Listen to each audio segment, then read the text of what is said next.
Hi, my name is Rachel Myre, and I'm going to be showing you my Kinetic Sand project. It's my presentation, and it's by Rachel Myre for my General Chemistry 2 class.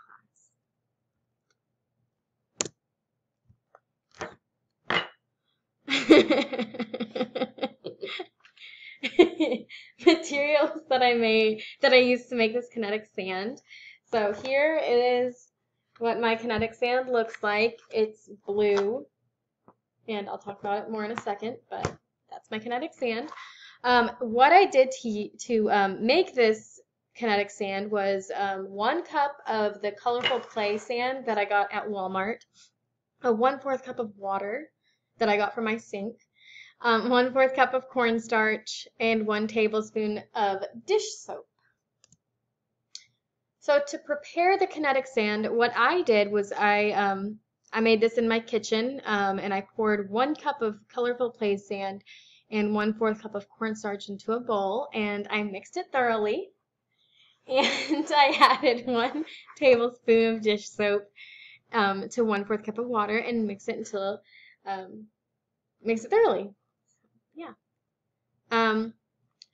So what is kinetic sand? Kinetic sand is a sand mixed with polymers that make the sand soft, stretchy, and easy to mold, like this. You can see that it's stretchy as the gravity pulls that down. What you can also do with it is you can mold it. And it's a lot, you can see it's a lot different than normal sand that you find on the beach, because normally if you do this with dry sand or even wet sand, it'll fall apart. It'll stick to your hands, but this kinetic sand sticks together. So it doesn't make a mess when a lot of kids play with this, so it's good for parents to not make a mess. It's better than sandboxes, because sandboxes will make a mess. Because kinetic sand is coated with a polymer and not water, the sand will never dry out. And also, the polymer sticks it together. Different recipes for the do-it-yourself kinetic sand you can use water and dish soap as the polymer. Some use liquid starch and liquid glue as the polymer. Some use cornstarch and oil, and some use silicone. And I didn't include that, but that is a big one, is that they use silicone as the polymer.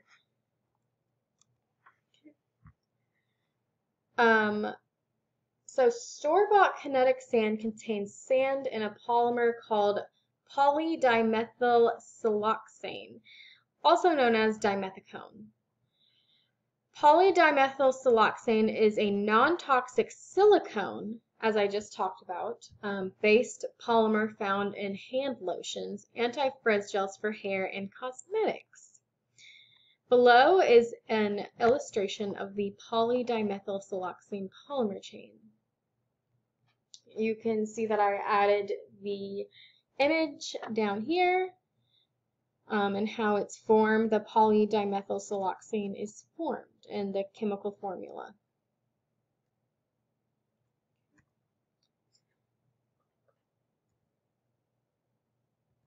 Sorry, my presentation's missing. Store-bought sand has a ratio of 98% sand to 2% polymethylsiloxane, or also known as dimethicone. You can buy dimethicone to make kinetic sand using this recipe. Mix 2 grams of polymethylsiloxane or dimethicone per 100 grams of sand. If the sand doesn't stick together, you can add a little bit more of dimethicone until you get the desired consistency. And that consistency looks a little bit like this.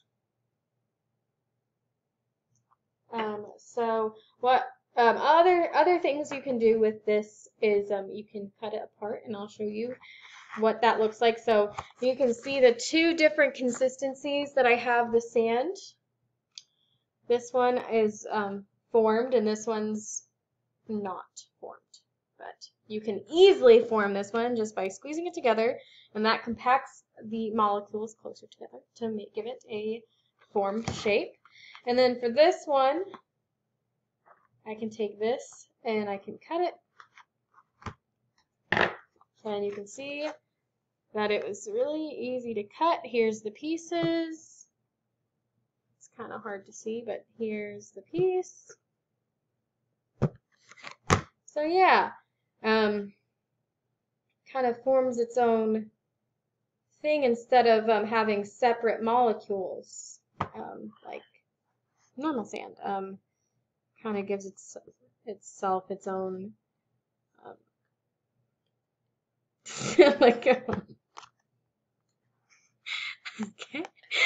This concludes my kinetic sand presentation. I hope that you try it. It's a lot of fun to make, really, and it is interesting. It teaches you how different ingredients can give different properties to the same material. Like sand that you find on the beach has different ingredients, but is the same thing as kinetic sand. But the kinetic sand has different ingredients, which makes it have a different chemical properties. So it's just a really good learning opportunity for kids and parents and all that kind of stuff. So I really hope you enjoyed my presentation.